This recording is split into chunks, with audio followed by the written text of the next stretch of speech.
সবচাইতে এখন খাতারনাক এবং ভয়ঙ্কর যে দলটা তারই নাম হচ্ছে আহলে হাদিস। আর এরা সর্বপ্রথম আক্রমণ করে কিছু স্কুল কলেজ পড়ুয়া যুবক ছেলেদেরকে, মানে এদের আক্রমণ করে যুবক ছেলেদেরকে এবং স্কুল কলেজ পড়ুয়া ছেলেদেরকে। তার কারণ হলো যে বর্তমান সময় আহলে হাদিসদের শায়েখ বা বক্তা হতে গেলে মাদ্রাসাতে পড়াশোনার প্রয়োজন পড়ে না। বেটা আগে নামাজ পড়তো নাভির নিতে হাত বেঁধে, হঠাৎ ওই হাত চলে গেছে বুকের উপরে। তো মা জিজ্ঞাসা করছে, হ্যাঁ রে বেটা, এতদিন তুই নাভির নিচে হাত বেঁধে নামাজ পড়তি, আজকে হঠাৎ নাভির উপর বুকের উপর হাত কেন? তো বলছে, মা তুমি জানো না বুখারী শরীফে হাদিস আছে? বলে, হ্যাঁ রে, তোকে সূরা ইখলাসটা মুখস্থ করার লেগে 14 দিন আমার হাতে পিটন খেয়েছিস, আর এই বুখারী শরীফ তুই বাপালি কোথায়? তো বলছে, কেন মোবাইলে বাংলা বুখারী শরীফ আছে। তো আজিজারে মোহতারাম, বলার উদ্দেশ্য হলো এটাই যে আহলে হাদিসদের শায়েখ হওয়ার জন্য আরবি জানার প্রয়োজন নাই, 2-4টা বাংলা বই পড়লে ওদের বড় শায়েখ হওয়া যায়। তো এখন সবচাইতে মারাত্মক এবং ভয়ঙ্কর যে দল তারই নাম হচ্ছে আহলে হাদিস। এরা আজকে মানুষকে নাবি থেকে এবং ইবাদত থেকে দিনের পর দিনে দূরে করতে আরম্ভ করেছে। এক কথা, ইবাদতকে কেটে কেটে ছোট করতে আরম্ভ করেছে। যেমন আপনার তারাবি ছিল 20 রাকাত, কাটিয়ে করেছে 8 রাকাত। বেতের নামাজ ছিল 3 রাকাত, কাটিয়ে করেছে 1 রাকাত। তারপরে আপনার প্রত্যেকটা কাজে আহলে সুন্নাত ওয়াল জামাতের মানুষ প্রত্যেকটা কাজের পরে মানুষ দোয়া করত। বলছে এখন মানুষ ইন্তেকাল করলে দোয়া নাই, জানাজার পরে দোয়া নাই, নামাজের পরে দোয়া নাই। এক কথায় ইবাদতকে কেটে কেটে ছোট করতেছে। ওই যে একটা কথা বলে না যে পায়জামা কাটতে কাটতে আন্ডারপ্যানে পরিণত, সেম টু সেম আজকে ইবাদতকে কাটতে কাটতে এই ছোট আকারে পরিণত করেছে। আজিজারে মুহতারাম, আজ বর্তমান সময়ে যতগুলি আলোচিত এবং সমালোচিত বিষয় আছে তার মধ্যে একটা অতিরিক্ত সমালোচিত বিষয় হচ্ছে দোয়া। কারণ সর্বপ্রথম এরা বিরোধিতা করে দোয়ার, যে দোয়া করা হাদিসে নাই, কোরআনে নাই, দোয়া করা যাবে না। আজিজানে মুহতারাম, মহান রব্বুল আলামিন পবিত্র কোরআন শরীফের মধ্যে বলেন, উদউনি আস্তাজিব লাকুম, তোমরা আমার নিকটে দোয়া করো, আমি তোমাদের দোয়াকে কবুল করি। একটু জোরে সুবহানাল্লাহ বলেন আগে। আল্লাহ বলেন যে তোমরা দোয়া করো, উদউনি আমার কাছে, আস্তাজিব লাকুম, আমি তোমাদের দোয়াকে কবুল করি। এখন আল্লাহ বললেন যে দোয়া করো, এখন কোন সময় দোয়া করব? নামাজের পরে করব, না জানাজার পরে করব, না খাওয়ার পরে করব? আল্লাহ কিন্তু এটা উল্লেখ করলেন না, বরং মুতলাকান ভাবে আল্লাহ পাক ঘোষণা দিলেন যে তোমরা আমার নিকটে দোয়া করো। অর্থাৎ আল্লাহ পাক ঘোষণা দিয়ে দিলেন, আমার নিকটে তোমরা দোয়া চাও, তোমরা যেই সময়তে যেই জায়গায় যে অবস্থায় আমার নিকটে দোয়া চাইবে, আমি আল্লাহ পাক তোমাদের দোয়াকে কবুল ও মঞ্জুর করে নিব। সুবহানাল্লাহ। তো আজিজারে মুহতারাম, দোয়া শব্দের মানে হচ্ছে চাহা, দাআ ইয়াদউ শব্দের মানে হচ্ছে মাংনা, চাহনা। তো এখন দোয়া শব্দের মানে যদি হয় চাহা বা মাঙা, আচ্ছা বলেন, আল্লাহ নবী সাল্লাল্লাহু আলাইহি ওয়াসাল্লাম বলেন যে দোয়াও হচ্ছে একটা ইবাদত। যেমন নামাজ, রোজা, হজ, যাকাত এগুলো এক একটা ইবাদত, তো দোয়া করা হচ্ছে একটা ইবাদত। আচ্ছা একটু ভেবেচিন্তে উত্তর দিন তো, নামাজ যে আমরা পড়ি কাকে খুশি করার জন্য পড়ি? জোরে বলতে হবে, আল্লাহকে খুশি করার জন্য পড়ি, কারণ এটা হচ্ছে ইবাদত। যত রকম ইবাদত আমরা করি, প্রত্যেকটা ইবাদত করি আল্লাহকে খুশি করার জন্য এবং আল্লাহর নিকটে। তো দোয়াও যদি হয় একটা ইবাদত, তাহলে দোয়াটা করতে হবে কার কাছে বাপ? জোরে বলতে হবে, আল্লাহর কাছে দোয়া করতে হবে। তো এখন বিষয় হচ্ছে যার দোয়া শব্দের মানে হচ্ছে চাহা, তো আমি যদি চাহি আল্লাহর কাছে, তো আল্লাহর কাছে চাইতে কোনো লজ্জা আছে? আল্লাহর কাছে চাইতে কোনো বারণ আছে? পৃথিবীর বুকে যে যতই দিক না কেন, আল্লাহর চাইতে বেশি দেনেওয়ালা কেউ আছে? কেউ নাই। আপনি ধরেন যে এই রাস্তার মোড়ে আপনি দাঁড়িয়ে আছেন, একজন ফকির আপনার নিকটে আসার পরে বললো যে ভাই 5টা টাকা দেন, আমি সকাল থেকে কিছু খাইনি। তো আপনার পকেটে যদি 5 টাকা না থাকে, 2 টাকা থেকে আপনি তাকে দিবেন। দ্বিতীয়বার যদি ওই ফকিরটা আবার আপনার নিকটে আসে, তো আপনি রাগ করবেন, তাই তো হয়তো একটু আগে দিন, আবার আলি কেন? তো দুনিয়ার নিয়ম হলো যে বান্দার কাছে বারবার চাইলে বান্দা বেজার হয়, আর খোদার নিয়ম হলো আল্লাহর কাছে যতবার বান্দা চাহে তো আল্লাহ বেজার না বরং খুশি হয়ে যায়। সুবহানাল্লাহ। একটু আওয়াজ দিয়ে বলবেন না সুবহানাল্লাহ। তো আল্লাহর কাছে চাইলে আল্লাহ খুশি হয়, আল্লাহর নিকটে দোয়া চাইলে আল্লাহ খুশি হয়। এই জন্য নামাজের পরে, রোজার আগে, হজের পরে, আযানের পরে, দরুদের পরে, নফল নামাজের পরে, ফরজ নামাজের পরে, বেতের নামাজের পরে, তাহাজ্জুদের পরে, যে কোনো ভালো কাজ করার পরে আল্লাহর নিকটে দোয়া চাইলে কসম খোদার আল্লাহ পাক বান্দার উপরে খুশি ও রাজি হয়ে যায়। সুবহানাল্লাহ। এইবার আপনি শুনেন যে সবচাইতে সমালোচিত বিষয় হচ্ছে যে 5 ওয়াক্ত নামাজের পরে দোয়া করা যাবে না, যাবে না। পাঁচ ওয়াক্ত নামাজ আমরা যে আদায় করি, পাঁচ ওয়াক্ত নামাজ আদায় করার পরে ইমাম সাহেব হাত উঠায়, আমরা সাথে আমিন বলি নাকি? ইমাম সাহেব পড়ে রব্বানা আতিনা ফিদ দুনিয়া হাসানা ওয়া ফিল আখিরাতি হাসানাতা ওয়া কিনা আযাবান নার, তখন আমরা বলি আমিন, অর্থাৎ আল্লাহ তুমি কবুল করো। তো এখন বলতেছে যে পাঁচ ওয়াক্তের নামাজের পরে দোয়া করা জায়েজ নাই, দোয়া করা যায় না। আপনি পবিত্র খোদার কালাম কোরআন শরীফ উঠান, কোরআন শরীফ একটা সূরা আছে আলাম নাশরাহ লাকা সাদরাক আছে না, যার নাম সূরা ইনশিরা। এই সূরার একটা আয়াত রয়েছে ফাইজা ফারাগতা ফানসাব। তো আল্লাহ পাক এই যে আয়াত নাজিল করলেন, এই আয়াতের তাফসীর করতে গিয়ে যতগুলো মুফাসসির রয়েছে, প্রত্যেকটা মুফাসসির এই আয়াতের ব্যাখ্যায় বলেছে যে আল্লাহ পাক তার নবীকে বলেছে, ইয়া রাসূলুল্লাহ আপনি প্রত্যেক পাঁচ ওয়াক্তের নামাজ শেষ করার পরে দোয়ার জন্য আল্লাহর নিকট আপনি মাশগুল হয়ে যান। সুবহানাল্লাহ। এই জন্য পাঁচ ওয়াক্ত নামাজ পড়ার পরে আপনি আল্লাহর নিকটে দোয়ার জন্য মাশগুল হয়ে যাবেন। আজিজানে মুহতারাম বিরাদারানে ইসলাম, তো আপনাকে বলতে চাই যে আজকে আপনি দোয়ার জন্য আল্লাহর নিকটে মাশগুল হয়ে যান, যে আল্লাহ পাক আজকে আমারও আপনার দোয়াকে কবুল মঞ্জুর করেন। দোয়া যদি করতে হয় আল্লাহর নিকটে করুন, দোয়া যদি করতে হয় খোদার নিকটে করুন। আর কসম খোদার, একবার যদি আল্লাহ পাক আপনার দোয়াকে কবুল করে নাই, তো আপনি যত ইবাদত করেছেন প্রত্যেকটা ইবাদত আল্লাহর দরবারে আপনার কবুল মঞ্জুর হয়ে যাবে। সুবহানাল্লাহ। এবার আজিজানে মুহতারাম এই দোয়া সম্পর্কে আমার রাসূলুল্লাহ সাল্লাল্লাহু তাআলা আলাইহি ওয়াসাল্লাম কি বলেছেন? আপনি উঠান নাসাই শরীফ প্রথম খণ্ড 146 পৃষ্ঠা, এবং এই হাদিসটি এসেছে আবু দাউদ শরীফ প্রথম খণ্ড 213 পৃষ্ঠা, হাদিস নাম্বার 1522। হযরতে মুআয বিন জাবাল রাদিয়াল্লাহু তাআলা আনহু হাদিস বর্ণনা করেন। হযরতে মুআয বিন জাবাল রাদিয়াল্লাহু আনহু বলেন যে নবীজি আমাকে ডাইরেক্ট আসার পরে বললেন যে ওগো মুআয বিন জাবাল শোনো, আমি নবী তোমাকে ওসিয়াত করতেছি তুমি ফরজ নামাজ পড়ার পরে কোন সময়তে দোয়া করা থেকে তুমি বিরত থাকবে না। সুবহানাল্লাহ। অর্থাৎ হযরতে মুআয বিন জাবাল রাদিয়াল্লাহু আনহুকে নবীজি বললেন যে মুআয তুমি কোন সময়তে দোয়া নামাজ পড়ার পরে দোয়া করা থেকে বিরত থাকবে না, অর্থাৎ প্রত্যেক নামাজের পরে পরে তুমি কি করবে? দোয়া করবে। তাহলে বলুন যে হযরতে মুআয বিন জাবাল রাদিয়াল্লাহু আনহুকে নবীজি যদি নামাজের পরে দোয়া করার হুকুম দেয়, তাহলে আমাকে আপনাকে দোয়া করতে হবে না, হবে না? একটু জোরে বলেন না, দোয়া করতে হবে। তাই আজিজানে মুহতারাম বিরাদারানে ইসলাম, এটাই আপনার সম্মুখে বলতেছিলাম যে রাসূল পাক সাল্লাল্লাহু তাআলা আলাইহি ওয়াসাল্লাম আজকে ঘোষণা দিয়েছেন যে তুমি নামাজের পরে কি করো? আল্লাহর নিকটে দোয়া চাও। তারপরে আপনি হাদিস শরীফ উঠান, তিরমিজি শরীফ প্রথম খণ্ড পৃষ্ঠা নাম্বার 87, হাদিস নাম্বার 3499। একটু জোরে সুবহানাল্লাহ বলেন। সুবহানাল্লাহ। আবু উমামা বাহিলি রাদিয়াল্লাহু আনহু বর্ণনা করেন যে রাসূলুল্লাহ সাল্লাল্লাহু তাআলা আলাইহি ওয়াসাল্লামকে জিজ্ঞাসা করা হলো, ইয়া রাসূলুল্লাহ দোয়া কবুল করার উত্তম সময় কোনটা, অর্থাৎ কোন সময়তে দোয়া বেশি কবুল হয়? নবীজিকে জিজ্ঞাসা করলেন। তো রাসূল পাক সাল্লাল্লাহু আলাইহি সাল্লাম উত্তর দিলেন যে দোয়া কবুল হওয়ার উত্তম এবং সবচাইতে ভালো সময় হচ্ছে রাত্রের শেষ অংশের নামাজের পরে, অর্থাৎ তাহাজ্জুদের নামাজের পরে। নবীজি আমার বললেন যে রাত্রের শেষ অংশের তাহাজ্জুদের নামাজের পরে দোয়া কবুল হওয়ার সবচাইতে ভালো সময়, এবং প্রত্যেক ফরজ নামাজের পরে পরে দোয়া কবুল হওয়ার হচ্ছে সবচাইতে উত্তম সময়। সুবহানাল্লাহ বলেন। সুবহানাল্লাহ। তাহলে ফরজ নামাজের পরে দোয়া করা হচ্ছে দোয়া কবুল হওয়ার উত্তম সময়। এইবার বিষয় হচ্ছে যে বলে নবীজি দোয়া করেছেন এবং দোয়া করতেও বলেছেন, কিন্তু সম্মিলিত অর্থাৎ একসাথে তো দোয়া করেনি। আচ্ছা বলেন, নবীজি নামাজের পরে হাত উঠিয়ে যখন দোয়া করেছেন, তো সাহাবী রাসূলগণ কি হাত নামিয়ে বসেছিলেন? ধরেন যে আপনাদের রমনা গ্রাম সুন্নি গ্রাম, এই গ্রামে ধরেন যে বেরেলি শরীফ থেকে হুজুর তাওসিফ রেজা খান আপনাদের গ্রামে জলসায় ছিল, তো উনি এশার নামাজ পড়ালেন। নামাজ পড়ানোর পরে মুসাল্লায় বসে উনি হাত উঠিয়ে আল্লাহুম্মা আমিন করে দোয়ার জন্য হাত উঠালেন। তা আপনারা কি হাত নামিয়ে রাখবেন না হাত উঠাবেন? হাত উঠাবেন। তো একজন পীর সাহেব মানুষ উনি যদি হাত উঠায়, তো ওর সাথে আপনারাও হাত উঠাবেন, ওর সঙ্গে আপনারাও দোয়া করবেন। আর নবীজি যখন নামাজের পরে হাত উঠিয়েছেন, তো সাহাবী রাসূলগণ কি হাত নামিয়ে বসেছিলেন? তো সাহাবী রাসূলগণও হাত উঠিয়ে দোয়া করেছেন। এইবার এদের দ্বিতীয় প্রশ্ন হলো যে হাত উঠিয়ে দোয়া করা তো যায়, মানে দোয়া করা তো যায়, তবে হাত উঠানোর হাদিস নাই। বলে যে হাত উঠানো চলে না। এত বড় আজকে একটা ভয়ঙ্কর দল এ আহলে হাদিস, যাকে একবার গ্রাস করেছে তার ঈমানকে বরবাদ করে রেখে দিয়েছে। আজিজানে মুহতারাম, আজ আপনাকে তাই বলতে চাই, আপনি বলবেন যে আমাদের গ্রাম তো হলো সুন্নি গ্রাম, এই গ্রামটা আহলে হুদুস নাই। তবে আপনি বলেন কেন?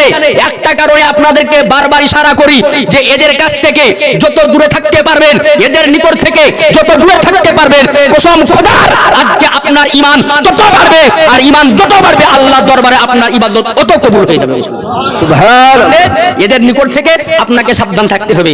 এইবার একটা হাদিস আপনাকে শোনাই, যে দোয়া করার সময়তে আমরা হাত উঠিয়ে দোয়া করি, হাত উঠাই না, আল্লাহুম্মা আমিন, হাত উঠাই। তো বলতে যে দোয়া করার হাদিস আছে, কিন্তু হাত উঠানোর হাদিস নাই, বলে দোয়া করতে হবে হাত নামিয়ে। আচ্ছা বলেন তো, যে পৃথিবীর বুকে কোনো ব্যক্তি কারো কাছে যদি কিছু চাই, টাকা চাই, পয়সা চাই, তো হাত বাড়িয়ে চায় না, এমনি করে হাত বাড়িয়ে চায়, হাত বাড়িয়ে চায় ওইসি। তো বিষয় হচ্ছে যে দুনিয়ার মানুষের কাছে আপনি কোনো জিনিস চাইবেন তো হাত পাতে, আর আল্লাহর কাছে চাইবেন তো হাত পাতবেন না। তো বলে এটি হাদিসে নাই, আপনি হাদিসটা নোট করেন। বুখারী শরীফের 2য় খণ্ডের 619 পেজের মধ্যে হাদিসখানা এসেছে, কিতাবুল মাগাজির মধ্যে। রাসূল পাক সাল্লাল্লাহু আলাইহি সাল্লামের বিশ্ববিখ্যাত একজন সাহাবী ছিলেন, যার নাম ছিল হযরতে আবু মুসা আশআরী রাদিয়াল্লাহু আনহু। তা আবু মুসা আশআরী রাদিয়াল্লাহু আনহু বর্ণনা করেন যে রাসূল পাক সাল্লাল্লাহু আলাইহি সাল্লাম যখন হুনাইনের যুদ্ধ থেকে মুক্তি পেলেন, হুনাইনের যুদ্ধ থেকে মুক্তি পাওয়ার পরে হযরতে আবু আমের রাদিয়াল্লাহু আনহু একজন সাহাবী, উনাকে একদল সৈন্যর নেতা বানালেন নবী, একদল সৈন্যর নেতা নির্বাচন করে আওতাস নামক একটা জায়গার দিকে পাঠালেন, যে এই সৈন্যবাহিনীগুলো নিয়ে তুমি চলে যাও। তো রাসূল পাক সাল্লাল্লাহু আলাইহি সাল্লামের সাহাবী হযরতে আবু আমের রাদিয়াল্লাহু আনহু আওতাসের দিকে চলতে আরম্ভ করলেন। এইবার আওতাসের দিকে যেতে যেতে আওতাসের সবচাইতে বড় নেতা কাফেরদের লিডার ছিল, এর নাম ছিল উরাইদ ইবনে উসামা। তো এই উরাইদ ইবনে উসামা দেখলো যে হযরতে আবু আমের রাদিয়াল্লাহু আনহু একজন সৈন্যবাহিনী নিয়ে আওতাসের দিকে আসতেছে। তো হযরতে আবু আমের রাদিয়াল্লাহু আনহুর সঙ্গে এই কাফেরদের নেতা উরাইদ ইবনে উসামা যুদ্ধ আরম্ভ করে দিল। তো হযরতে আবু আমের রাদিয়াল্লাহু আনহুর নিকটে যা সৈন্য ছিল, এবং তিনার সৈন্যকে নেওয়ার পরে আওতাসের নেতা উরাইদ ইবনে উসামাকে নির্মমভাবে পরাজিত করে উরাইদ ইবনে উসামাকে ওই জায়গাতে হত্যা করে হযরতে আবু আমের রাদিয়াল্লাহু আনহু ইসলামের ঝান্ডাকে উড়িয়ে দিলেন। সুবহানাল্লাহ। তো হযরত আবু মুসা আশআরী রাদিয়াল্লাহু আনহু বর্ণনা করেন যে যুদ্ধ যখন চলতেছিল, ওই সময়তে হাবশার একজন কাফের হযরত আবু আমেরকে লক্ষ্য করে একটা তীর চালিয়েছিল, আর আবু আমের রাদিয়াল্লাহু আনহুর ওই তীরটা আসার পর আবু আমের রাদিয়াল্লাহু আনহুর হাঁটুর উপরে লেগে গিয়েছিল। বলে এমন করে হাঁটুর উপর লেগেছিল যে তীরটি হাঁটুর উপরে গাঁথা অবস্থায় ছিল। তো আবু মুসা আশআরী রাদিয়াল্লাহু আনহু বলেন যে আমি তাড়াতাড়ি করে আসলাম, আসার পরে বললাম যে চাচা আপনাকে তীর কে মেরেছে, আপনার অবস্থা কেন এরকম? সামনে একজনকে দেখালে বলে ওই দেখো একজন ব্যক্তি পালাতেছে, আমাকে তীর মেরেছে, হাবশার মানুষ। হযরত আবু মুসা আশআরী রাদিয়াল্লাহু আনহু বলেন যে আমি হাতে একটা তলোয়ার নিলাম, নেওয়ার পরে সে হাবশার মানুষটার পেছন করতে আমি শুরু করলাম দৌড়াইতে। ও দৌড়ায় আমার আগে আগে, আমি দৌড়াই ওর পিছে পিছে। অনেকটা দূর যাওয়ার পর ওকে বারবার আমি বললাম যে ও বেহাইয়া তুমি দাঁড়িয়ে যাও, বেশরম তুমি দাঁড়িয়ে যাও, কিন্তু ও দাঁড়ায় না।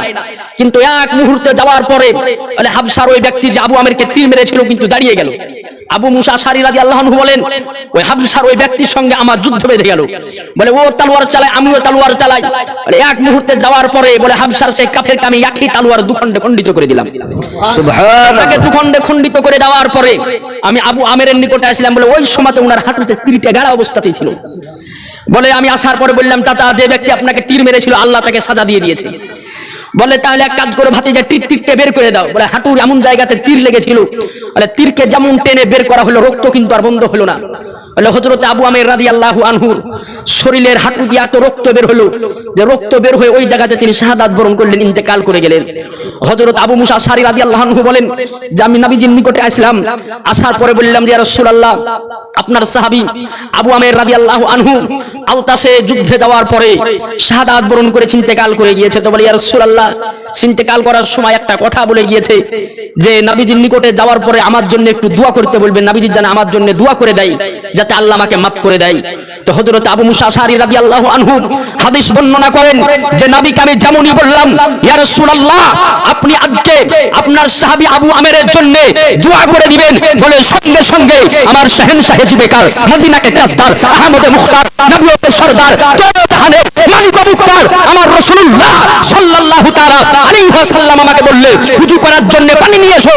উযু করার জন্য পানি আনলাম, আমার নবীজি দোয়া করলেন, উযু বানালেন, উযু বানানোর পরে বলে সঙ্গে সঙ্গে আমার বিশ্ব রাসূল আবু আমেরের জন্য ওই জায়গাতে হাত দিয়ে দোয়া করে দিলেন। সুবহানাল্লাহ। এই জোরে সুবহানাল্লাহ বলতে হবে। সুবহানাল্লাহ। হযরত আবু মুসা আশআরী রাদিয়াল্লাহু আনহু বলেন যে নবীজি এতটা দূরে হাত উঠিয়েছিলেন যে নবীজির বগলের সাদা অংশ পর্যন্ত আমি দর্শন করে ফেলেছিলাম। সুবহানাল্লাহ। তো বলেন যে নবীজি আজকে হাত উঠিয়ে উনার জন্য দোয়া করলেন, কি দোয়া করলেন? হাদিসের ভাষায় এসেছে নবী আমার দোয়া করলেন যে আল্লাহ তুমি আমার সাহাবী আবু মুসা আশআরীকে maaf করে দিও, এবং তাকে কিয়ামতের ময়দানে জান্নাতে উঁচু মাকাম আল্লাহ তুমি দান করে দিও। সুবহানাল্লাহ। তাহলে এই হাদিস থেকে বোঝা গেল যে দোয়া করার জন্য হাত উঠানো এটা আজকে হারাম নয়, বেদাত নয়, নাজায়েজ নয়, বরং স্বয়ং এটা হচ্ছে আমার নবীর সুন্নাত। সুবহানাল্লাহ। বলুন যে যদি আজকে নবীজি যদি হাত উঠিয়ে দোয়া করে আর এটা যদি নবীর সুন্নাত হয়, তবে আমি আপনি হাত দোয়া করার জন্য হাত উঠাবো না? এই জোরে বলতে হবে, হাত উঠাবো। যদি কোনো ব্যক্তি বারণ করে তার বারণ শোনা যাবে না, তার কথা মানা যাবে জি না। কারণ যে আজকে নবীজি আমার হাত উঠিয়ে দোয়া করেছেন, তো হাত উঠিয়ে দোয়া করা এটা হচ্ছে স্বয়ং আমার নবীর সুন্নাত। মুসলমান সুবহানাল্লাহ। এই জন্য আমাদেরকে বলা হয় হলো সুন্নাত ওয়াল জামাতের মানুষ, অর্থাৎ আমরা সুন্নাতের অনুসরণ করি। একটা কথা জেনে রাখেন, হাদিস আর সুন্নাতের মধ্যে পার্থক্য আছে। প্রত্যেকটা হাদিস আপনি মানতে পারবেন, কিন্তু প্রত্যেকটা হাদিসের উপর আপনি আমল করতে পারবেন না। যেমন আপনাকে বলি যে আজ থেকে 1500 বছর পূর্বে সহিহ হাদিস, নবীজি 11টা বিয়ে করেছেন। হাদিস নবীজির 11টা বিবি ছিল, আমার আপনার জন্য 11টা বিবি করা জায়েজ আছে? তাইলে হাদিস আমরা মানতে পারলাম, কিন্তু এর উপর আমল করতে পারলাম? আমল হলো না। তো আজি জানা মুহতারাম, হাদিসকে প্রত্যেকটা হাদিসকে মানা যায়, কিন্তু প্রত্যেকটা হাদিসের উপর আমল করা যায় না। আর সুন্নাত হলো প্রত্যেকটা সুন্নাতকে মানাও যায় এবং তার উপর আমলও করা যায়। সুবহানাল্লাহ বলবেন না জোরে করে? সুবহানাল্লাহ। এই জন্য আমাদেরকে বলা হয় হলো সুন্নাত ওয়াল জামাত, অর্থাৎ আমরা সুন্নাতকে মানি এবং আমলও করি। তো আজি যারা মুহতারাম, হাদিস অনেক রয়েছে যেগুলাকে আপনি মানতে পারবেন, তার উপরে আমল করতে পারবেন না। হাদিস হচ্ছে যে রাসূল পাক সাল্লাল্লাহু আলাইহি সাল্লামের 11টা বিবি ছিল, ওটা কিন্তু আমার আপনার জন্য এখন করা জায়েজ নাই। কারণ একজন মুসলমান, এখন আমাদের মাসলা হলো যে একজন মুসলমান একসঙ্গে 4টা বিবি রাখা জায়েজ আছে। কয়টা বললাম? 4টা। তবে এই কথা আবার ভাবিয়েন না যে মুফতি সাহেব 4টে করে বিয়ে করতে বললে একজনকে, জি না, এই কথা ভাবিয়েন না। 4টা করে একটা বিবি নিয়ে খুশি থাকেন। তার কারণ হচ্ছে যখন বর্তমান সময়ে যার 2টা বিবি ওর বাড়ি একবার জাহান্নাম গো, জি, যার 2টা বিবি বাড়িতে, যার 2টা বাড়ি বলি, ওর বাড়ি একেবারে জাহান্নাম। তো খবরদার, যদি আপনার সেরকম ক্ষমতাতে যদি কুলায়, শুধু শাড়ি কাপড় ভাত পয়সার ক্ষমতা দেখলে মানে শরীর স্বাস্থ্যের ক্ষমতা দেখতে হবে। আমি আর ভেঙে বললাম না, আপনি বাকি কেন বুঝালেন? সব দিকের ক্ষমতা লাগবে, তবে আপনি দ্বিতীয় বিবাহ করতে পারবেন। তো ওই রকম ক্ষমতা যদি আপনার থাকে তবে আপনি করবেন, যেটা শরীয়ত জায়েজ করেছে। আর যদি দেখেন না আমার ভয় আছে, দুটো বিবিকে সমান তাকে দেখতে পারবো না, তবে আল্লাহ পাক বলেন যে তোমার জন্য একটা বিবি হচ্ছে উত্তম। তো আজিজার মুহতারাম, যেটা আপনাদেরকে বলতেছিলাম, তো রাসূল পাক সাল্লাল্লাহু আলাইহি ওয়াসাল্লাম হাত উঠিয়ে দোয়া করেছেন। এই প্রসঙ্গে আরো বহুত হাদিস রয়েছে, অনেক হাদিস রয়েছে। তো আজিজানে মুহতারাম, বেরাদারানে ইসলাম, এইবার আসুন, তো এই ভয়ঙ্কর জাতি এবং ভয়ঙ্কর দল, এরই নাম হচ্ছে আহলে হাদিস। এই ঘরে একটা কথা আমি শোনাতেছিলাম যে এই গেল রোজার মাসে, এই যে রোজা রমজান গেল, রমজান মাসে ইয়াকে আহলে হুদুসের সঙ্গে আমার ফোনে অনেকক্ষণ ঝামেলা হয়। কি নিয়ে ঝামেলা হয়? এই যে আপনাদের মাইক ম্যান আছে হানিফ সাহেব, তো যেমন আলেম ওলামারা দ্বীন ইসলামের খিদমত করছে, ওরাও কিন্তু খিদমত কম করছে না। এই যে আমাদের আর ওয়াজ বক্তব্যগুলোকে সোশ্যাল মিডিয়ার মাধ্যমে যে বিভিন্ন জায়গাতে মানুষকে দেখা যাচ্ছে, এটা হচ্ছে একটা ইসলামের বিরাট বড় খিদমত। কারণ মানুষ আজকাল এমন হয়েছে যে হাতের গোড়াতে কোনো জিনিস পারি এক ধাপা এগিয়ে নিতে চায় না। তো যখন মোবাইলে বসে বসে দেখতে পাচ্ছে, তো আর জালসার স্টেজের ভিতরে যাওয়ার কি দরকার, বলে বাড়িতে চলে আছি। তো বেরাদারানে ইসলাম, তো এইরকমই ইউটিউবে আমার একটা ওয়াজ আছে, যে আমি একটা বক্তব্য রেখেছিলাম কোন জায়গায়, যে আপনারা সকলেই শুনেছেন যে আসহাবে কাহাফের 7 জন ব্যক্তি বাদশাহ দাকিয়ানুসের অত্যাচারে নিজের এলাকা ছেড়ে ওরা পালিয়ে গিয়েছিল, বাদশাহ দাকিয়ানুসের অত্যাচারে। তো ওই 7 জন ব্যক্তি ছিল আল্লাহওয়ালা। আর এই 7 জন ব্যক্তি যখন যায়, তো তাদের সঙ্গে একটা কুত্তাও পিছু নিয়েছিল, কুত্তাটাও সঙ্গে সঙ্গে চলে গিয়েছিল। তো তাফসীরের কিতাবে এসেছে যে এই 7 জন ব্যক্তি ছিল আল্লাহওয়ালা, আর এই 7 জন আল্লাহওয়ালার সঙ্গ এই কুকুরটা দেওয়ার কারণে কাল কিয়ামতের ময়দানে আল্লাহ এই কুকুরটাকেও জান্নাত দান করে দিবে। সুবহানাল্লাহ বলতে হবে। সুবহানাল্লাহ। তো এই ওয়াজটা এই কান্দির এক আহলে হুদুস কিন্তু শুনে, শোনার পরে আমার এক ছাত্র আছে তামিলনাড়ু, তোকে ফোন করে বলে এসব ফালতু কথা, বেকার কথা, এসব হাদিস কোরআনে কিছু নাই, বানাওয়াটি কথা। তো আমার ছাত্রটা আমাকে সঙ্গে সঙ্গে ফোন লাগে, ওকে লাইনে নিয়ে, তো বলে হুজুর আপনি যে এই কথাটা বলেছেন এটা কি কোরআন হাদিসে আছে? কি আছে রে? কে বলছে? বলে একটা লোক। তো বলে লে ওকে লাইনে নিল। তারপরে ভাই কি ব্যাপার, কি হলো? বলে আপনি যে ওয়াজ করেন কোরআন হাদিসে আছে? তো আমি বললাম হ্যাঁ আছে। তো বলে কোথায় আছে? তো আমি যে সব তাফসিরে পড়েছি তাফসিরগুলোর নাম বলছি। তো বলছে তাফসির সব বানাওয়াটি মিথ্যা কথা, এগুলো আমরা মান্য করি না। তো তুমি কি মানো? তো বলে আমি কোরআনে যা লেখা আছে তাই মানে, হাদিসে যা আছে তাই মানি। তাহলে তো ভালো মূর্খ লোক আছে। তাকে বললাম হ্যাঁ গো, আল্লাহ কোরআনের মধ্যে বলেছে যে নিশ্চয় আল্লাহ পাক শুয়োরের রক্ত এবং গোশত খাওয়াকে হারাম করেছে। ওয়া দামু আল্লাহ হামাল খিনজির, অর্থাৎ শুয়োরের রক্ত এবং গোশত, দাম মানে হচ্ছে রক্ত আর লাহম মানে হচ্ছে গোশত, নাকি বলছে? তো এই দুটো জিনিসকে আল্লাহ হারাম করেছে। তো কোরআনে লেখা আছে যে গোশত এবং রক্ত দুটো হারাম। শুয়োরের চর্বি তো আল্লাহ হারাম এই কথা বলেনি, তাহলে শুয়োরের চর্বি খাওয়া জায়েজ? বলছে না জায়েজ না। তো বলে কেন জায়েজ না? কোরআনে তো শুয়োরের চর্বি হারাম লেখাই নাই। তো বলছে শুয়োর খাওয়া হারাম, মানে ওর চর্বি খাওয়া হারাম। তো আমি বললাম তাহলে গরু খাওয়া হালাল, মানে গরু সব খাওয়া হালাল? বলছে হ্যাঁ হালাল। তাহলে গরুর বিচি খাওয়া হালাল? বলছে হ্যাঁ ওটা খাওয়া যায়। তাহলে আপনি চিন্তা করেন কোন জাত ই হচ্ছে গরুর বিচি খাওয়া যায়? আপনি চিন্তা করেন। আজি জানে মুহতারাম বেরাদারিনে ইসলাম, যদি কোনোদিন পাওয়া যায় তো আড়িয়া গরু জবাই করে বিচি দুটোকে ভাজা করে খাইতে হবে। জি আজি জানে মুহতারাম, হাকিকাত কথা বলছে, আমার সাথে ঘটে যাওয়া ঘটনা।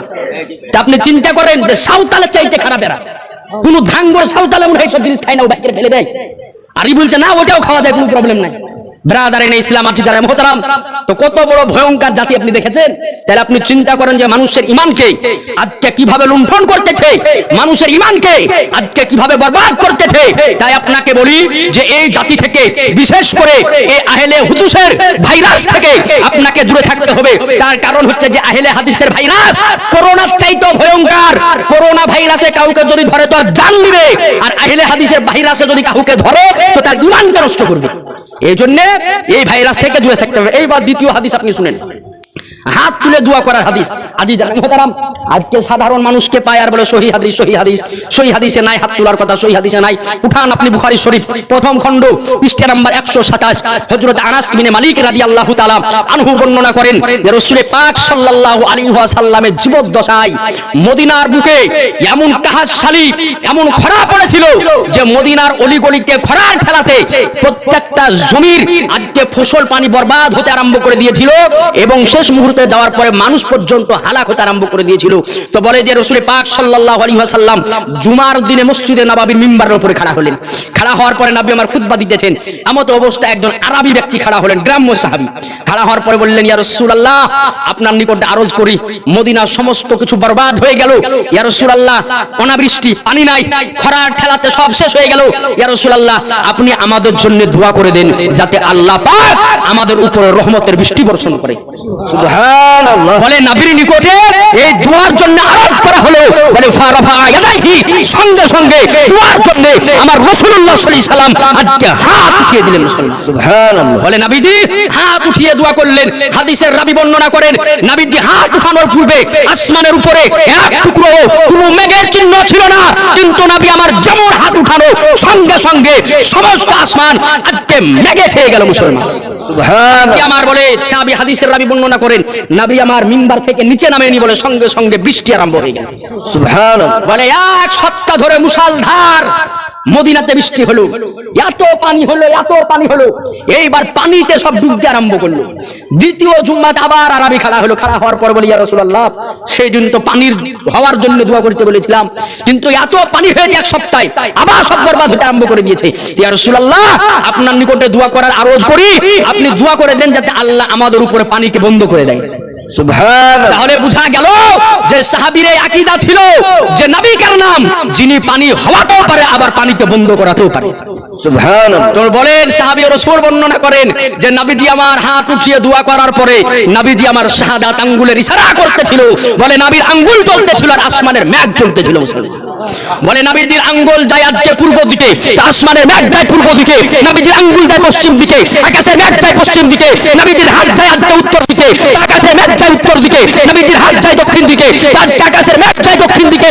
এক কথায় নবীজির শাহাদাত আঙ্গুল চলতেছিল আর আসমানের আজকে মেঘ চলতেছিল। মুসলমান সুবহানাল্লাহ। নবীজির ওই শাহাদাত আঙ্গুল যে আঙ্গুলের ইশারায় আজকে আসমানের মেঘ চলতে আরম্ভ করে, নবীর ওই শাহাদাত আঙ্গুল যে আঙ্গুলের ইশারায় পূর্ণিমার চন্দ্র দ্বিখণ্ডিত হয়ে যায়, নবীর ওই শাহাদাত আঙ্গুল যে আঙ্গুলের ইশারায় আজকে ডুবা সূর্য আবার পুনরায় উঠে যায়। মুসলমান শুনেননি শেরে খোদা মাওলায় আলী মুশকিলে কুশা হায়দারে কাররার হযরত আলী মুর্তজা রাদিয়াল্লাহু আনহুর উরুর উপরে মাথা দিয়ে আমার দয়ার নবী, মায়ার নবী, আমার রহমাতুল আলামিন পয়গম্বর আরাম করতেছিলেন। আসরের নামাজের সময় যেতেছিল, আলী রাদিয়াল্লাহু আনহুর উরুর উপরে মাথা দিয়ে নবী আমার আরাম করতেছেন। আসরের নামাজের সময় পার হয়ে যেতেছে, সূর্য ডুবা ডুবা অবস্থা। হযরত আলী মুর্তজা রাদিয়াল্লাহু আনহুর আসরের নামাজ আদায় করা হয়নি। হীন অবস্থায় নামাজের মহব্বতে, নামাজের ইশকে পড়ে হযরত আলী মুর্তজা রাদিয়াল্লাহু আনহু তাকাতেছেন যে একদিকে বিশ্ব রাসূল আমার কোলের উপরে মাথা দিয়ে আরাম করতেছে, একদিকে আজকে আল্লাহর ইবাদত কাজা হতেছে। তো তিনি চিন্তা করলেন নবীজিকে যদি আমি জাগিয়ে দিই তো নবীজির ঘুমে ব্যাঘাত ঘটতে পারে, নবীজির আরামে খেলা আসতে পারে। আজকে এই জন্য হযরত আলী মুর্তজা রাদিয়াল্লাহু আনহু চিন্তা করলেন যে আমার নামাজ কাজা যদি হয়ে যায় ওটাকে আবার আদায় করে নিতে পারবো, কিন্তু নবীর মুহাম্মদ যদি কাজা হয়ে যায় ওটাকে আর আদায় করা যাবে না। সুবহানাল্লাহ বলে এই জন্য আলী মুর্তজা রাদিয়াল্লাহু আনহু বলেন এই জন্য নবীর মোহাব্বতকে আদায় করছি আর আল্লাহর কাজকে ইবাদতকে আমি কাজা করতেছি। বলে শেষ মুহূর্তে সহ্য করতে না পেরে বলে আমার দুই চোখ দিয়ে পানি ঝরতে আরম্ভ করলো।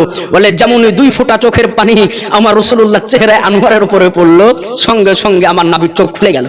নবী বলেন কি ব্যাপার আলী, কি হয়েছে? বলে ইয়া রাসূলুল্লাহ সূর্য ডুবে গিয়েছে, আসরের নামাজ আমার চলে গিয়েছে। তো নবী আমার বললেন আলী তুমি কি নামাজটা কাজা আদায় করবে না আদায় করে নিবে? একটু জোরে সুবহানাল্লাহ বলেন।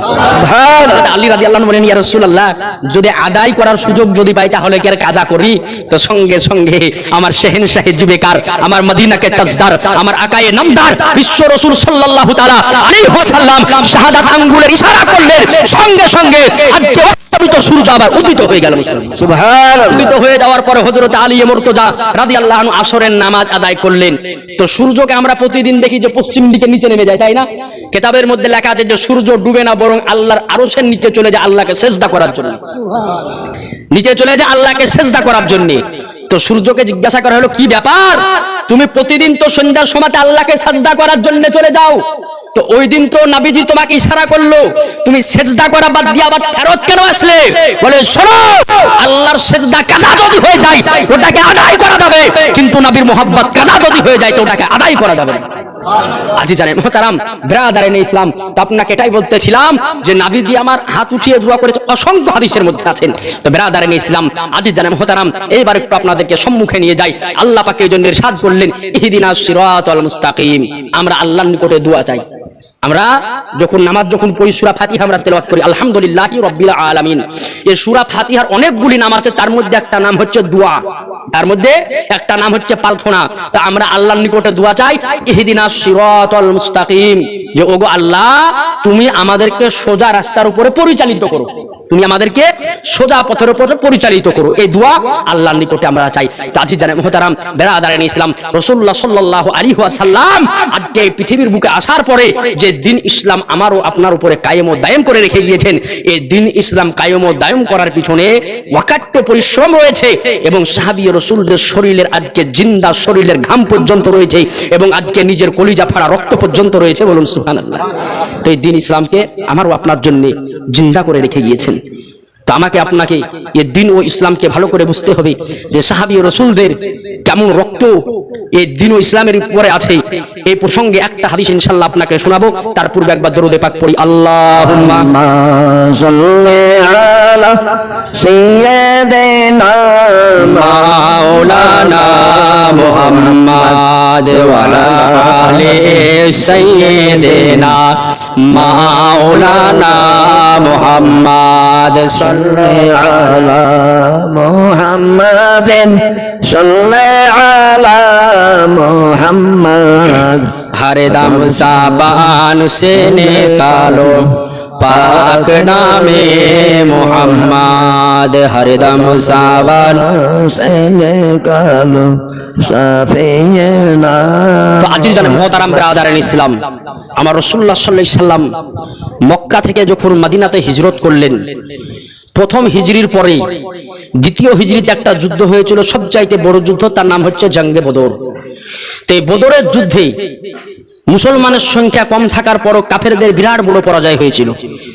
হাদিসের মধ্যে এসেছে কমবেশ 70 জন কাফের এই যুদ্ধে শাহাদাত মানে আপনার কতল হয়েছিল এবং 14 জন সাহাবী রাসূল শাহাদাত বরণ করেছিলেন। তো বদরের যুদ্ধে যারা শহীদ কতল হয়েছিল, কাফেররা যারা মারা গিয়েছিল, কেউ কিন্তু ছোট ছোট কাফের ছিল না। আপনারা শুনেছেন, আমি শুনিয়েছি, একটু সামনে নিয়ে যাব। প্রত্যেকে ছিল বড় বড় কাফেরদের লিডার, আবু জাহেল, উতবা, সাইবা, উমাইয়া, বড় বড় কাফেরদের লিডার, তারা কতল হয়েছিল বদরের যুদ্ধে। তো কাফেরেরা মক্কা মদিনা থেকে বদরের যুদ্ধে বিরাট বড় পরাজয় স্বীকার করে তারা চলে যায় আবার মক্কা শরীফ ফেরত। মক্কা শরীফ ফেরত যাওয়ার পরে মক্কার কাফেররা কিন্তু ক্ষান্ত হয় না, তাদের মনে শান্তি আসে না। তো উমাইয়ার একটা বেটা ছিল, নাম ছিল সাফওয়ান, আর আবু জাহেলের একটা বেটা ছিল, নাম ছিল আকরামা। এরা দুজনা আবু সুফিয়ানের কাছে যাওয়ার পরে বলল যে চাচা কি করা যায়, বদরের যুদ্ধে আমরা গিয়েছিলাম যে ইসলাম ধর্মের মানুষকে শেষ করে ফেলবো এই আশায়, কিন্তু সাহাবী রাসূলরা এমন করে আমাদেরকে শেষ করলো যে আমাদের বড় বড় লিডার যারা ছিল সকলকে শেষ করে দিল। তো চাচা আমরা চিন্তা করছি যে আমরা মদিনার উপরে আবার হামলা করব, আর মদিনার মানুষকে ধ্বংস করব এবং বানিয়ে ইসলাম অর্থাৎ মুহাম্মদ রাসূলুল্লাহ সাল্লাল্লাহু আলাইহি সাল্লামকে আমরা জবাই করে দেব। একটু জোরে নাউজুবিল্লাহ বলেন। নাউজুবিল্লাহ। তারা এই কথা বলল। তো আবু সুফিয়ান বলল যে ভাতিজা কি করবা, বদরের যুদ্ধে যাওয়ার পরে তোমরা ভালো করে দেখলে যে আজকে পাহাড়ের সাথে মোকাবিলা করা সম্ভব, সমুদ্রের লহরের সঙ্গে মোকাবিলা করা সম্ভব, তুফানের সঙ্গে মোকাবিলা করা সম্ভব, আঁধির সঙ্গে মোকাবিলা করা সম্ভব, কিন্তু তোমরা ভালো করে জানো যে নবীর সাহাবীদের সঙ্গে মোকাবিলা করা কিন্তু সম্ভব না। একটু জোরে সুবহানাল্লাহ বলেন। শুধু এটা মক্কার কাফেররা নয়, বরং রাসূল পাক সাল্লাল্লাহু আলাইহি সাল্লাম যখন মক্কাতে ছিলেন, মদিনাতে আসার পূর্বে ওই সময়তে মুসলিম শরীফের হাদিস যে নাজরানের একজন ইহুদি আসার পরে নবীজির নিকটে হাজির হলেন। হওয়ার পরে বললেন যে আব্দুল্লাহর বেটা মুহাম্মদ, আপনাকে একটা প্রশ্ন করব। বলে কি প্রশ্ন? তাহলে প্রশ্ন হলো এটাই যে ঈসা নবী সম্পর্কে আপনাদের আকীদা কি? তো বলে ঈসা নবী সম্পর্কে আমাদের আকীদা হলো এটাই যে আল্লাহর পয়গম্বর ঈসা আলাইহিস সালাম আল্লাহর নবী এবং আল্লাহর রাসূল। তো ইহুদি বলল যে কি না, এটা আপনাদের ভুল আকীদা, ভুল ধারণা। ঈসা হচ্ছে আল্লাহর বেটা। যারা ইহুদি খ্রিস্টান আছে তারা এখন পর্যন্ত মানে যে ঈসা নবী হচ্ছে আল্লাহর বেটা, তারা এখন পর্যন্ত এটা মানে। তো এই নিয়ে নবীজির সঙ্গে ওই নাজরানের ইহুদির অনেক তর্ক বিতর্ক হলো। তর্ক বিতর্ক হওয়ার পরে নবীজির সঙ্গে ফাইসালা হলো না। তো সঙ্গে সঙ্গে আল্লাহ পাক মুবাহেলার আয়াত নাজিল করলেন। এক হয় মুনাজারা, এক হয় মুবাহেলা। মুনাজারা মানে হচ্ছে তর্ক বিতর্ক, আর মুবাহেলা মানে হচ্ছে নিজের জীবন নিয়ে খেলা। যেমন আপনারা ইউটিউব ফেসবুকে দেখেছিলেন যে দিল্লির একজন বিখ্যাত আপনার ওই পূজারী নাম হচ্ছে নরসিংহানন্দ সরস্বতী, ই যখন ইসলামকে চ্যালেঞ্জ যখন করেছিল, তো আহলে সুন্নাত ওয়াল জামাতের বিখ্যাত একজন আলেমে দ্বীন আপনার সালমান আজহারি, ইনি এর সঙ্গে মুবাহেলা চ্যালেঞ্জ করেছিলেন যে তুইও জীবন নিয়ে খেলা করবি, আমিও জীবন নিয়ে খেলা করব, তুইও এক আগুনে ঝাঁপ দিবি, আমি এক আগুনে ঝাঁপ দিব, যদি তোর ধর্ম সত্য হয় তো তুই বেঁচে যাবি, আর আমার ধর্ম সত্য হলে আমি বেঁচে যাবো, এটাকে বলা হয় মুবাহেলা। তো সঙ্গে সঙ্গে আল্লাহ পাক ওইখানে মুবাহেলার আয়াত নাজিল করলেন যে ইয়া রাসূলুল্লাহ, যখন এই নাজরানের ইহুদির সঙ্গে মুনাজারা করে মুবাহি বাহাস করে ফাইসালা যখন হলো না, তো ইহুদিকে আপনি চ্যালেঞ্জ করে দেন যে ইহুদি শোনো, তোমার ঘরের মহিলাকে তুমি নিয়ে এসো, আমার ঘরের মহিলাকে আমি নিয়ে আসবো, তোমার ঘরের বেটাকে তুমি নিয়ে এসো, আমার ঘরের বেটাকে আমি নিয়ে আসবো, তোমার ঘরের আত্মীয় সন্তানকে তুমি হাজির করো, আমার ঘরের সন্তানকে আমি হাজির করবো। তারপরে আমরা দুইজন খোলা ময়দান নিচে যাওয়ার পরে একে অপরের জন্য বদদুয়া করব, বরবাদির দোয়া করব, হালাক হওয়ার দোয়া করব, যে যে ভুল পথে থাকবে আল্লাহ তাকে বরবাদ করে দিবে। তো এইবার মুবাহেলার চ্যালেঞ্জ ওই নাজরানের ইহুদি কবুল করে নিল। মুবাহেলার দিন ও তারিখ ফাইসালা হয়ে গেল। কমপ্লিট হয়ে যাওয়ার পরে যেই দিন আজকে চলে আসলো, আমার বিশ্ব রাসূল আজকে করলেন কি, আজকে রাসূলুল্লাহ সাল্লাল্লাহু আলাইহি সাল্লাম নিজের আজকে আহলে বায়াতকে ডাক দিলেন। একদিক দিয়ে আমার শেরে খোদা মাওলাই আলী মুশকিলে কুশা হায়দারে কাররার হযরত আলী মুর্তজা রাদিয়াল্লাহু তাআলা আনহু আসার পরে হাজির হলে, একদিক দিয়ে সাইয়্যিদাতুন নিসা হযরত ফাতিমাতুজ জাহরা রাদিয়াল্লাহু আনহা হাজির হলেন, একদিক দিয়ে ইমাম হাসানাইন, আরেক দিক দিয়ে হযরত ইমাম হুসাইন, আরেক দিক দিয়ে ইমাম হাসান রাদিয়াল্লাহু আনহুমা, এই দুই ভাই হাজির হলেন। হাজির হওয়ার পরে নবী আমার এই চারজনকে দুই পাশে নিলেন, আর নবী আমার মাঝখানে দাঁড়িয়ে মুবাহেলার আজকে চ্যালেঞ্জ গ্রহণ করে মুবাহেলার জন্য খোলা ময়দানের দিকে নবী আমার চলতে আরম্ভ করলেন। নাজরানের ইহুদিরা পাহাড়ের উপর থেকে তাকিয়ে দেখতেছেন যে নবীজি আজকে এক বিরাট দল নিয়ে চলতেছেন। নাজরানের ইহুদিরা দেখতেছেন যে পাহাড়ের নিচে নবী আমার চলতেছেন। তো নবীর এক পাশে আলী, এক পাশে ফাতেমা, এক পাশে হাসান, এক পাশে হুসাইন। তো নাজরানের ইহুদিরা আওয়াজ দিয়ে বলেছিল, ওগো নাজরানের ইহুদিরা শোনো, কসম খোদার আজকে নিচে এমন এক জাতিকে আমরা দেখতেছি, এমন এক জাতিকে আমরা দেখতেছি, এমন এক জামাতকে দেখতেছি যাদের চেহারার দিকে তাকিয়ে আমি দেখতেছি যে এরা আমাদের বরবাদি তো দূরের দোয়া করা তো দূরের কথা, এরা যদি আজকে পাহাড়কে হরতে যদি বলে তো কসম খোদার এদের দোয়ার বরকতে পাহাড় এক জায়গা থেকে দ্বিতীয় জায়গায় গিয়ে দাঁড়িয়ে যাবে। সুবহানাল্লাহ, সুবহানাল্লাহ। বলে শোনো ইহুদিরা, এদের সঙ্গে মুবাহেলা করে পারবে না, কারণ এরা তোমাদের বিপক্ষে দোয়া যদি করে দেয় তো পৃথিবীর বুক থেকে আজকে ইহুদি জাতি বিলুপ্ত হয়ে যাবে। অতএব এদের সঙ্গে মুবাহেলা চ্যালেঞ্জ করিও না। সঙ্গে সঙ্গে ইহুদিন নাজরানের ইহুদিরা আজকে নবীজির সঙ্গে মুবাহেলা চ্যালেঞ্জ করে ময়দান ছেড়ে ছিল। কসম খোদার এখন পর্যন্ত মুসলমানদের সঙ্গে মুবাহেলাতে কোনো করতে পারেনি, আর কিয়ামত পর্যন্ত এই মুবাহেলাতে কোনো ব্যক্তি আজকে মুসলমানদের সঙ্গে জিতা সম্ভব হবে না। সুবহানাল্লাহ। আজি জানে মুহতারাম।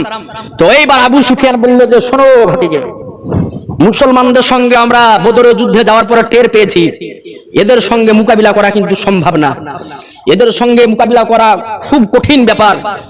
আবু সুফিয়ান এর এই কথা শোনার পরে আবু জেহেলের বেটা আকরামা বলল, চাচা আপনি টেনশন করিয়েন না, আর উমাইয়ার বেটা সাফওয়ান বলল যে চাচা টেনশন করিয়েন না, আমাদের ব্যবসা বাণিজ্যের যত টাকা আছে সব টাকা আমরা হাতিয়ার অস্ত্রপাতি কিনাতে আমরা বিলীন করে দিব, কিন্তু একটাই আমাদের কথা যে আমাদের যে 70 জন ব্যক্তি আজকে কতল হয়েছে তার বদলা কিন্তু আমরা নিব। তারা আওয়াজ উঠালো খুনটা বদলা খুন, অর্থাৎ বদরের যুদ্ধে যে 70 জন ব্যক্তিকে কতল করা হয়েছিল এদের কারো বেটা, কারো ভাতিজা, কারো ভাগিনা, কারো বেবি, কারো বেটি, সকলে একটা আওয়াজ উঠালো মক্কায় যে আমরা খুনটা বদলা খুন চাই। তো কসম খোদার যে ওই দিন মক্কার কাফেরেরা কোটি কোটি টাকা আজকে অস্ত্র হাতিয়ার পাতি কিনার পেছনে তারা পানির মতো বহিয়ে দিল এবং তারা একটা চিঠি লিখলো। পত্র লেখার পরে আজকে ওই সময়তে হযরত আব্বাস রাদিয়াল্লাহু আনহু রাসূলুল্লাহ সাল্লাল্লাহু আলাইহি ওয়াসাল্লামের চাচা মুসলমান ইসলাম কবুল করেছিলেন বদরের যুদ্ধের পরে। তোমার হাতে চিঠিটা দিল, রাসূলুল্লাহ সাল্লাল্লাহু আলাইহি ওয়াসাল্লামের নিকটে চিঠিটা পৌঁছে দাও, রাসূলুল্লাহ সাল্লাল্লাহু আলাইহি ওয়াসাল্লামকে পৌঁছে দাও যে আমরা আবার মক্কা থেকে মদিনাতে হামলা করার জন্য আসতেছি। এক বিরাট বড় ফৌজ তৈরি করা হলো। শুধু কাফেরদের সঙ্গে বেটা ছেলে ছিল না, একদম বেটি ছেলে যারা বড় বড় ঘরের বেটি ছেলে ছিল তারাও রেডি হলো। তাদেরও জবানে একটাই কথা ছিল খুনকা বদলা খুন, আমরা রক্তের বদলে রক্ত যাও, অর্থাৎ আমাদের বাপ বেটাকে বাপ চাচাকে বদরের যুদ্ধে মুসলমানরা কতল করেছে, আজকে আমরাও কতল করে সে বদলা কিন্তু আমরা নিব। 3000 কাফেরের একটা বিরাট লস্কর তৈরি হলো। আর নবীজির নিকটে হযরত আব্বাস রাদিয়াল্লাহু আনহু ওই ভয়ানক খাতারনাক চিঠিটি আসার পরে দিল যে রাসূলুল্লাহ চিঠিটা নবীজি পড়ে দেখলেন যে মক্কা থেকে কমবেশ 3000 কাফের আসতেছে মদিনাতে হামলা করার জন্য।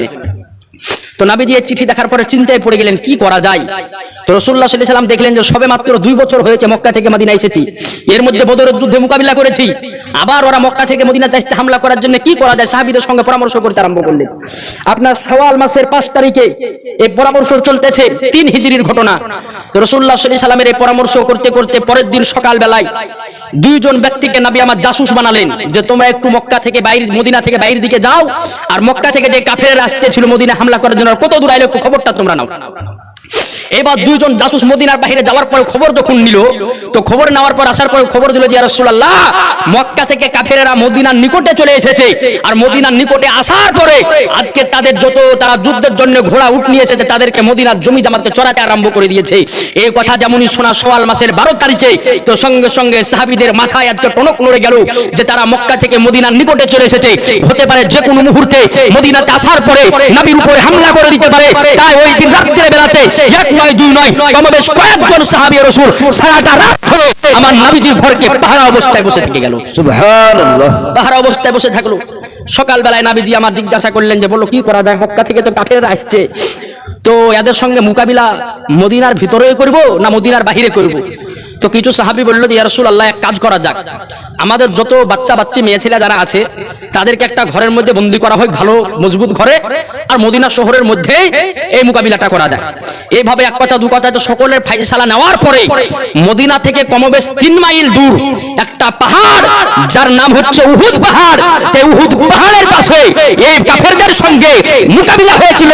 এই জন্য হাদিসের ভাষাতে যুদ্ধকে উহুদের যুদ্ধ বলা হয়। সুবহানাল্লাহ। একটু জোরে সুবহানাল্লাহ বলেন। সুবহানাল্লাহ। এইবার নবীজি আমার কাফেররা তো আগে চলে এসেছিল উহুদের কাছাকাছি, আমার বিশ্ব রাসূল সাল্লাল্লাহু আলাইহি সাল্লাম 14 তারিখ শাওয়াল মাসের শুক্রবারের দিন জুমার নামাজ পড়ে 1000 সাহাবী রাসূলকে নেওয়ার পরে চলতে আরম্ভ করলেন। কাফেররা এসেছে 3000 আর নবী নিলেন মাত্র 1000। নেওয়ার পরে চলতে লাগলেন, তো দেখতেছেন যে এক পাশ দিয়ে একটা লোক আসতেছে, তো ওর পেছনে অনেকগুলি বাহিনী আছে, সৈন্য আছে। তো নবীজি জিজ্ঞাসা করলেন এই লোকটাকে, একজন সাহাবী বললেন ইয়া রাসূলুল্লাহ এটা হচ্ছে রাইসুল মুনাফিকিন আব্দুল্লাহ ইবনে উবাই। তো নবীজি বললেন যে আব্দুল্লাহ ইবনে উবাই কেন এসেছে, বলে ইয়া রাসূলুল্লাহ আপনাকে সাহায্য করার জন্য। তো নবীজি বললেন যে আব্দুল্লাহ ইবনে উবাইকে বলে দাও যে আমি রাসূলুল্লাহ কোন মুনাফিকের সাহায্যকে কবুল করি না। একটু জোরে সুবহানাল্লাহ বলেন। সুবহানাল্লাহ। সুবহানাল্লাহ। মুনাফিক কাকে বলা হয়, যারা 2 চরিত্রের মানুষ হয়। কেমন 2 চরিত্রের মানুষ ভালো করে বুঝেন, সামনে বলে হুজুর আর পেছনে বলে খেজুর, কথা বুঝেন ভালো করে, ইয়াকে বলা হয় মুনাফিক। অর্থাৎ ইমাম সাহেবকে বলে আপনার মতো ইমাম এলাকাতে পাওয়া যাবে না, খুব সুন্দর, আবার আরেকজনের সামনে এই শালা কি জানে, এরকম লোক আছে না নাই? অনেক আছে। বলেন হাজী সাহেবের মাথায় হাত বলে রে বাপরে, এই গ্রামে যতই হাজী আছে আপনার মতন হাজী একটাও নাই, আবার আরেকজনের সামনে এই শালা হাজী না পাজি, এদেরকে বলা হয় মুনাফিক। অর্থাৎ দুমুখিয়া লোক যাকে বলা হয়, 2 শ্রেণীর দুমুখিয়া লোক 2 রকম কথা বলতে পারে, একে বলা হয় মুনাফিক। তো আব্দুল্লাহ ইবনে উবাই এই লোকটা ছিল সবচাইতে বড় মুনাফিক এবং সবচাইতে বড় বেঈমান। এই নবীজির কাছে নবীজির মতো, কাফেরদের কাছে কাফেরদের মতো। তো নবীজি তো জানতেন তিনি হচ্ছেন মুনাফিক ব্যক্তি, আর সবচাইতে বড় ক্ষতিকারক হচ্ছে মুনাফিক ব্যক্তি। কারণ কোন ব্যক্তি যদি আপনার দুশমন হয় তো ও আপনাকে আক্রমণ করবে সামনের দিক থেকে, আর মুনাফিক যদি হয়তো আক্রমণ করবে পিছন দিক থেকে, কথা বুঝেছেন? মানে দোষ সাজিয়ে আপনাকে দুশমনের মধ্যে ব্যবহার করবেন, একে বলা হয় মুনাফিক। তো কারোর মধ্যে যদি মুনাফিকের চরিত্র যদি থাকে তো খবরদার ছেড়ে দিবেন। আল্লাহ পাক বলেন যে কিয়ামতের ময়দানে মুনাফিকের স্থান হবে জাহান্নামের সবচাইতে নিচের স্থানে, অর্থাৎ জিনা সুবহানাল্লাহ, এখানে বলতে হয় নাউজুবিল্লাহ। কি বলবেন? নাউজুবিল্লাহ। আমাদের মধ্যে অনেক আলেম আছে এই মশলা জেনারেল, কোথায় সুবহানাল্লাহ বলতে হয়, কোথায় আলহামদুলিল্লাহ বলতে হয়, কোথায় আল্লাহু আকবার বলতে হয়, কোথায় মাশাআল্লাহ বলতে হয়, এটাও কিন্তু জানেন না। জি, আমি আপনাকে বললাম যে আল্লাহ পাক মুনাফিকদেরকে জাহান্নামের সবচাইতে নিচের স্থানে রাখবে। এখানে বলবেন নাউজুবিল্লাহ, অর্থাৎ আল্লাহ তুমি ওই জায়গা থেকে আমাকে বাঁচাও, তাই কি না? এটাই তো বলতে হবে। কিন্তু এইখানে সুবহানাল্লাহ বলে ভুল হয়ে যাবে। সুবহানাল্লাহ কখন বলবেন? যখন কোনো আশ্চর্য কথা শুনবেন তখন বলবেন সুবহানাল্লাহ। কি বলবেন? যখন কোনো আল্লাহ বা আল্লাহ রসুলের সৌন্দর্যের কোনো বর্ণনা শুনবেন তখন বলবেন মাশআল্লাহ। কি বলবেন? যখন কোনো আনন্দের খবর শুনবেন তখন বলবেন আলহামদুলিল্লাহ। কি বলবেন? আলহামদুলিল্লাহ। দুঃখের খবর যখন শুনবেন তখন তো যেটা জানেন ইন্না লিল্লাহি ওয়া ইন্না ইলাইহি রাজিউন। কোন মৃত্যু সংবাদ শুধু না, যে কোনো মুহূর্তে দুঃখের কোনো কষ্টের সময়তে ইন্না লিল্লাহি ওয়া ইন্না ইলাইহি রাজিউন পড়তে হয়। রাস্তা দিয়ে চলতেছেন, হঠাৎ আপনার পায়ে হোঁচট লেগে গেল, তো ওই সময়তে পড়বেন ইন্না লিল্লাহি ওয়া ইন্না ইলাইহি রাজিউন। কিন্তু এই আমাদের মধ্যে কিছু আলেম আছে, কিছু বক্তা আছে, জানে না কখন কি বলাতে হয়। বলে আল্লাহ মানুষকে জাহান্নামের মধ্যে ফেলে দিয়ে আগুনে পোড়াবে, জোরে বলেন সুবহানাল্লাহ। মানুষও বলো সুবহানাল্লাহ, অথচ এই জায়গায় তো সুবহানাল্লাহ বলা চলে না, এখানে বলতে হবে নাউজুবিল্লাহ। আল্লাহ ওই জায়গা থেকে তুমি আমাকে বাঁচাও। কথা বুঝতেছেন? আমার বুঝতে পারছেন কথা? তো আজি জানা মুহতারাম বিরাদারান ইসলাম, তো এরা হচ্ছে মুনাফিক ব্যক্তি, দুই চরিত্রের দুই মুখা ব্যক্তি, একে বলা হয় মুনাফিক। তো আব্দুল্লাহ ইবনে উবাই এ ছিল একজন বিরাট বড় মুনাফিক। তো নবীজির নিকটে ছিল 1000 সাহাবী, নিয়ে যুদ্ধে যেতেছিলেন। তো আব্দুল্লাহ ইবনে উবাইকে যখন নবী আমার ফেরত দিয়ে দিলেন যে তোমার সাহায্য আমি নিব না, তো আব্দুল্লাহ ইবনে উবাইয়ের পক্ষে কিছু সাহাবী ছিল, মানে কিছু লোক ছিল, তারা 300 লোক প্রায় নবীজির পিছন থেকে হেঁটে চলে গেল। তাহলে নবীজির সঙ্গে ছিল 1000, আর 1000 থেকে 300 জন ব্যক্তি আব্দুল্লাহ ইবনে উবাইয়ের দিকে চলে গেল। তাহলে নবীর কাছে কত থাকলো? জোরে বলেন। 700 থাকলো। এই 700 সাহাবীকে নিয়ে নবী আমার চলতে আরম্ভ করলেন। এইবার চলতে চলতে নবী আমার জুমার দিনে চলতে আরম্ভ করলেন। যাওয়ার পরে উহুদের প্রান্তরে নবী আমার পৌঁছালেন। পৌঁছানোর পরে ফজরের শনিবারের দিন পৌঁছালেন। পৌঁছানোর পরে ফজরের নামাজটা নবী আমার আদায় করলেন। বেলালকে বললেন বেলাল আজান দাও। হযরতে বেলাল রাদিয়াল্লাহু আনহু আজান দিলেন। আজান দেওয়ার পরে আপনার রাসূলুল্লাহ সাল্লাল্লাহু আলাইহি ওয়াসাল্লাম ইমামতি করলেন। নামাজটি আদায় হলো। আদায় হওয়ার পরে এইবার সকাল বেলাতে যুদ্ধ আরম্ভ হবে। তো হীন অবস্থায় নবী আমার সাহাবী রাসূলদেরকে নিয়ে যেতেছেন। তো দুইজন ছোট ছোট বাচ্চা চলে এসেছে। আসার পরে বলেন ইয়া রাসূলুল্লাহ আমিও যুদ্ধে যাব। তো নবীজি আমার একটা বাচ্চা এত বড়, বলতেছে তুমি বাচ্চা মানুষ যুদ্ধে গিয়ে কি করবে, তোমাকে যেতে হবে না। তো বলে ইয়া রাসূলুল্লাহ না আমি যুদ্ধে যাব, আমি বাচ্চা না। তো নবীজির সামনে আসার পরে আজকে মাথায় ছোট, কিন্তু নবীর সঙ্গে যুদ্ধে যাওয়ার এত নেশা রয়েছে যাতে ছোট না লাগে, যাতে বড় লাগে, এই জন্য নিজের আঙ্গুলের উপরে ভর দিয়ে নবীর সামনে দাঁড়িয়ে গিয়েছেন। নিজের আঙ্গুলের উপর এইভাবে ভর দিয়েছেন, বৃদ্ধাঙ্গুলের উপর যাতে লম্বা লাগে। তো নবীজি আমার এই রকম জোশ দেখার পরে বললেন যে শোনো সাহাবীগণ, যে আজকে যে এই ব্যক্তি, আজকে এত একটা বাচ্চা ছেলে, এর মধ্যে যে আমি যুদ্ধে যাওয়ার জন্য যে জাগবা দেখে কি দাও তোমরা, তোমাদের 700 সাহাবীর মধ্যে এই বাচ্চাকে তোমরা শামিল করে নাও। একটু জোরে সুবহানাল্লাহ বলেন। এইবার ওকে যখন নিয়ে নিল, আরেকজন বাচ্চা আসার পর বলে ইয়া রাসূলুল্লাহ আপনি ওকে যখন নিলেন আমাকে বললেন। তো বলে ওকে তো লম্বা আছে সেই জন্য ওকে নিলাম, তোমাকে নেওয়া যাবে না। তো বলে ইয়া রাসূলুল্লাহ এই যে আপনার সামনে যে বাচ্চা আছে যাকে আপনি যুদ্ধে নিলেন, আমি যদি মনে করি তোকে আমি এক আছাড়ে পাড়ে ফেলে দেব, তাহলে ও যদি যাইতে পারে আমিও পাবো। তো নবীজি বললেন যে আচ্ছা তাই। তো নবীজি করলেন কি দুইজনকে সামনাসামনি করালেন। তো এবার বাচ্চাটা দেখতেছেন যে ও তো বড়, ও তো আমাকে আছাড় দিয়ে দিবে। তো যুদ্ধে যাওয়ার আজকে নবীজির মহব্বতের কি জোশ, বড় বাচ্চাটার কানে কানে বলতেছে ভাই আমি তো তোমাকে লড়াই করে পারবো না, কিন্তু তোমাকে একটা কথা বলি, যখন তোমাকে আমি শুয়ানোর চেষ্টা করব তখন তুমি নিজে থেকে আমার নিচে শুয়ে যাবে। এই জোরে সুবহানাল্লাহ বলে তুমি আমার নিচে শুয়ে যাবে, আর তাহলে নবী আমাকে আজকে তার সঙ্গে করে উহুদের যুদ্ধে নিয়ে যাবে। এই আজিজানে মুহতারাম, এই দুইজন বাচ্চা জোশকে দেওয়ার পরে আর দেখার পরে আমার শাহেনশাহ জিবেকার, আমার মাদিনীকে তাস্তার রাসূলুল্লাহ সাল্লাল্লাহু আলাইহি সাল্লাম আজকে ওই দুইজন বাচ্চাকে উহুদের যুদ্ধে নিয়ে আমার চলে গেলেন। সুবহানাল্লাহ চলে গেলেন। যাওয়ার পরে 700 সাহাবীকে নেওয়ার পরে নবী আমার হাজির হলেন। হাজির হওয়ার পরে সকালবেলা যুদ্ধ হবে। রাসূলুল্লাহ সাল্লাল্লাহু আলাইহি সাল্লাম উহুদের প্রান্তরে যাওয়ার পরে দেখলেন যে চারিদিক তো ঠিক আছে। আমি এখন চা খাবো না, রাখেন, একবার দরুদ পড়ুন আল্লাহুম্মা। চাটা একটু ফটফট করে দিয়ে ফেলেন, গরমের দিন। মাওলানা মুহাম্মদ ওয়ালা আলে সাইয়্যিদিনা